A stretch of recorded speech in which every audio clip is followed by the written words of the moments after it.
Hi friends, good morning. Radhe Radhe and Shri Haridas. Ekadashi की ढेर सारी शुभकामनाएं आप लोगों को। होप आप लोग एकदम अच्छे होगे, स्वस्थ होगे, मस्त होगे। मैं भी एकदम अच्छी हूँ, मेरी फैमिली भी एकदम से अच्छी है। भैया काम बहुत सारा है तो मैंने सोचा बीच में ही व्लॉग कर देते हैं स्टार्ट।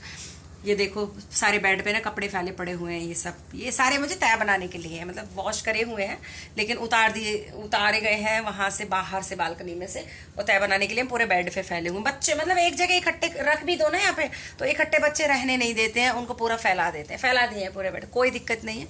मुझे 5 मिनट 10 मिनट लगेगी और उसके बाद फिर मैं सारा निपटा दूंगी यहाँ का। लेकिन सबसे पहले मैं अपनी करूंगी एडिटिंग, क्योंकि अगर मुझे एडिटिंग ब्लॉग की करने में डिले हो जाता है ना तो मेरी साइकिल पूरे दिन की जो है वो डिस्टर्ब हो जाती है। इसलिए सबसे पहले मैं अपना ये काम खत्म करूंगी। मैंने सोचा अभी ब्लॉग की कर देती हूँ शुरुआत, आप लोगों से हो जाती हूँ इंटरेक्ट, आप लोगों की शुभकामनाएं ले लेती हूँ और अपनी जो ब्लेसिंग्स हैं और अपनी जो दुआएं हैं आप लोगों के लिए वो भेज देती हूँ यहाँ से। तो अभी आज बहुत सारा काम है, बिकॉज आप लोगों को पता नहीं है शायद, तो अभी परी का आने वाला है बर्थडे, तो हमें उससे रिलेटेड बहुत सारी तैयारी करनी है। बट विनोद ने आज मुझे बोला है कि वो शाम को ना 6 साढ़े 6 तक वापस आ जाएंगे, बट वो कभी भी बताए हुए टाइम पे नहीं आते हैं। वो भी क्या करें, जॉब है भाई, तो जॉब में जो टाइम देना है वो तो देना ही है, और उस चीज़ को अगर मैं अंडरस्टैंड नहीं करूंगी तो कौन करेगा। लेकिन कभी कभी तो गुस्सा आ ही जाता है ना कि जब बहुत ही ज़्यादा इंपॉर्टेंट काम होते हैं और उस वक्त फिर लगता है कि यार ये काम करना था और केवल विनोद के लेट आने की वजह से सब कुछ डिस्टर्ब हो गया, तो फिर मैं फ्रस्ट्रेट हो जाती हूँ और मेरा फ्रस्ट्रेशन फिर उनके ऊपर उतर जाता है आके। हालांकि मैं फ्रस्ट्रेट होती हूँ उनके ऊपर, वो मेरी जो फ्रस्ट्रेशन होती है वो हंस हंस के ही होती है, लेकिन हंस हंस के ही बहुत सारी ऐसी बातें फिर मैं उनको बोल देती हूँ। वो दिल पे ले बैठते हैं कि जूही ने मुझे ऐसा क्यों बोल दिया। तो भाई देखो, पति पे वार करने का तरीका आना चाहिए। मेरा तरीका ये है कि मैं हंस के उनको अपनी नाराज़गी दिखा देती हूँ, बोल के मुंह से कड़वा, मतलब कहते हैं ना, अगर थोड़ी कड़वी बात भी बोलनी होती है तो बड़े प्यार के साथ बोल देती हूँ, लेकिन उनको यहाँ पे असर कर देती है वो जाके। कोई बात नहीं, चलता रहता है। हस्बैंड वाइफ का रिलेशन ऐसा ही होता है और अंडरस्टैंडिंग का होना बहुत ज़्यादा ज़रूरी होता है दोनों के बीच में। अगर मैं उन्हें नहीं समझूंगी, वो मुझे नहीं समझेंगे, तो भैया गृहस्थी कैसे चलेगी। ना समझी करी तो बच्चे डिस्टर्ब, घर डिस्टर्ब। इसलिए बेहतर ये है कि प्यार से एक दूसरे को समझते हुए और गृहस्थी को आगे लेते जाओ। मेरी ऐसी एडवाइस भी है आप लोगों को, आप भी ऐसा ही किया करो, ठीक है? एकदम मस्त लाइफ चलेगी फिर। तो ये देखिए मैं आ गई हूँ मंदिर में और मैं अभी दर्शन करा रही हूँ आप लोगों को गिरी मोहन लड्डू के और श्याम बाबा के। ये हैं आज का एकादशी श्रृंगार इन लोगों का। और मुझे एक्चुअली मैं बताऊँ आपको, मोगरे की माला, गुलाब के फूल बहुत ज़्यादा पसंद है पूजा में, बहुत ही ज़्यादा। मतलब मुझे शुरू से ही ना फूलों से तो बहुत ही ज़्यादा प्यार रहा है, तो मुझे पूजा में जब तक फूल नहीं हो तब तक मुझे नहीं अच्छा लगता है। तो कभी कभी होता है जिस दिन अगर फूल नहीं होते हैं पूजा में तो मुझे मतलब अंदर से ना बड़ा अजीब सा लगता है कि यार फूल क्यों नहीं है। तो खैर ये तो अपनी अपनी चॉइस होती है और सुविधा भी है कि भाई जिसको जैसी सुविधा होती है उसके अकॉर्डिंग ही काम करना चाहिए। तो देखो मैंने पहले भी बताया था आप लोगों की मैं एकादशी का व्रत तो नहीं रखती हूँ, लेकिन एकादशी के जितने भी नियम होते हैं उन सबको, जितने मुझे पता है सबको फॉलो करती हूँ। और नियम को फॉलो करना ही वो सबसे ज़्यादा इम्पॉर्टेंट है कि आप व्रत भी रख लो और फिर वो सारे नियम को फॉलो ना करो तो उससे कोई फ़ायदा नहीं है। यहाँ पे देखो मैं जा रही हूँ बाहर बालकनी में, मैंने देखा परी ने मेरा स्थान ले लिया है वहाँ पे और वो बैठ के ना अपना नॉवेल पढ़ रही है जो उसे स्कूल से मिला हुआ है अभी समर वैकेशंस में। देखो धूप बहुत तेज़ है भाई बाहर। तो मैं एक्चुअली यहाँ पे जो और कपड़े पड़े हुए थे मैंने सोचा थोड़े से कपड़े और पड़े हुए हैं।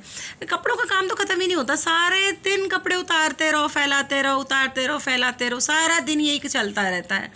बात देखो ये घर से हर घर घर की कहानी है, ये मेरा दुख नहीं है, हर घर का दुख है। घर में जब जहाँ सारे लोग इकट्ठे होते हैं तो काम भी उसी तरीके से होता है बहुत ज़्यादा। वरदान को देखो, ये ना पार्क में जाने के चक्कर में लगा हुआ है, ये ना धूप देखता है ना छाँव देखता है। ये उर्वी दोनों ये सोचते रहते हैं कि बस हमें मौका मिल जाए किसी तरीके से और हम लोग तुरंत नीचे पहुँच जाए पार्क में और वहाँ पर जाके खेल लें। बताओ सारा दिन कैसे व्यतीत होता है पता ही नहीं चलता है, शाम कब हो गई ही नहीं समझ में आया। ये देखो दीदी ने ना आज गिरी मोहन लड्डू के नाइट सूट यहाँ पे 2-3 दिन से वॉश नहीं हो रहे थे, कट्टे पड़े हुए थे, तो उन्होंने सारे के सारे वॉश किए हैं और यहाँ मंदिर के ऊपर ही सुखा दिए हैं, क्योंकि अभी हवा तेज वे चल रही है ना, तो बाहर बालकनी में भी नहीं सुखाते हैं, क्योंकि बहुत छोटे छोटे से नाइट वेयर हैं, तो लगता है कि इधर उधर गिर ना जाए या फिर इधर उधर उड़ ना जाए, तो फिर अपनी आंखों के सामने ही ना यहाँ पे सुखाया जाता है इनको ड्रायर करने के बाद में। तो अभी 8:30 बजे हुए हैं और विनोद अभी घर आए हैं। तो हालांकि शाम को इन्होंने ऑफिस से फ़ोन करके बोला था कि मेरे को लेट हो जाएगा और तुम दोनों ना चले जाओ, तुम मॉल पहुंच जाओ और मेरे को, मैं उधर से आ जाऊंगा, मैं मिल जाऊंगा, लेकिन मेरे को ऐसे जाना नहीं था भैया। तो जब ये घर पे आ गए और इन्होंने चाय पी ली एक कप, तो मैंने कहा देखो भूखा शेर आया हुआ है, अब उसकी पॉकेट हल्की करवानी है, तो सीधी सी बात है भैया कुछ चुग्गा भी डालना पड़ेगा। तो मैंने चाय पिला दी, उनको चिप्स विप्स खिला दिए और उसके बाद में अब हम लोग आ चुके हैं यहाँ पे अपने टारगेट पॉइंट पे। टाइम बहुत ज़्यादा है, क्योंकि आजकल पता है पहले तो ये होता था कि मॉल्स ना 12-12 बजे तक खुले रहते थे, 1-1 बजे तक खुले रहते थे, कोई दिक्कत नहीं होती है। बट अब क्योंकि जल्दी बंद हो जाते हैं, मतलब 9:30 बजे तो बिल्कुल शटर गिरा देते हैं ये लोग। तो मेरे को टेंशन हो रहा था कि हम शॉपिंग कर पाएंगे या नहीं कर पाएंगे, तो मैंने सोचा कि चलो थोड़ी बहुत जो भी होगी, एक आध काम तो बन ही जाएगा, कुछ भी होगा फिर बाकी कल देखेंगे। लेकिन फ्राइडे के लिए भी फिर विनोद ने मेरे को यही बोला कि भाई मुझे फ्राइडे को भी टाइम नहीं है, मुझे सैटरडे भी टाइम नहीं है, मुझे संडे भी टाइम नहीं है। अरे भैया तो फिर मैं कैसे करूँगी अकेले। अब मैं पहले बता चुकी हूँ आप लोगों को, मैं कभी शॉपिंग करने अकेले नहीं जाती हूँ, क्योंकि अगर मैं अकेले शॉपिंग करने जाती हूँ ना, तो कई बार होता क्या है ना कि वहाँ पे मुझे बहुत कन्फ्यूज़न क्रिएट हो जाता है और विनोद फिर आके कहते हैं अच्छा तुमने यहाँ पे ये नुकसान कर दिया, अच्छा तुमने ये यहाँ पे, इसलिए बेटर ये है कि भाई बाबा अपने साथ चलो, जिस बच्चे का बर्थडे है उसको साथ लेके चलो, ताकि साइज़ का भी कोई पंगा नहीं रहता है कि बड़ा हो गया छोटा हो गया ये हो, क्योंकि पढ़ते हुए बच्चे हैं।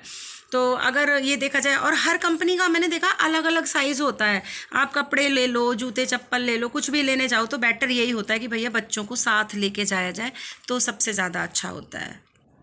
तो अभी हमारा थोड़ा बहुत काम तो हो गया है, 10 बज गए हैं हालांकि, तो अभी हम जा रहे हैं घर की तरफ, क्योंकि जब मॉल ही बंद होने लगा तो फिर हम क्या करें। तो अभी हम लोगों ने एक्चुअली डिनर का कोई ऐसा प्लान नहीं है, परी बोल रही मेरे को बाहर ही कुछ खाना है, तो वो कुछ खा लेगी, अगर खाना होगा फिर बच्चों के लिए घर पे भी हम कुछ ना कुछ लेके चलेंगे। तो चलो अभी व्लॉग को कर देते हैं एंड यहीं पे, और मिलते हैं अपने नेक्स्ट व्लॉग में। तब तक के लिए Radhe Radhe, good night. Shri Haridas. Vlog पसंद आए तो लाइक ज़रूर कर देना।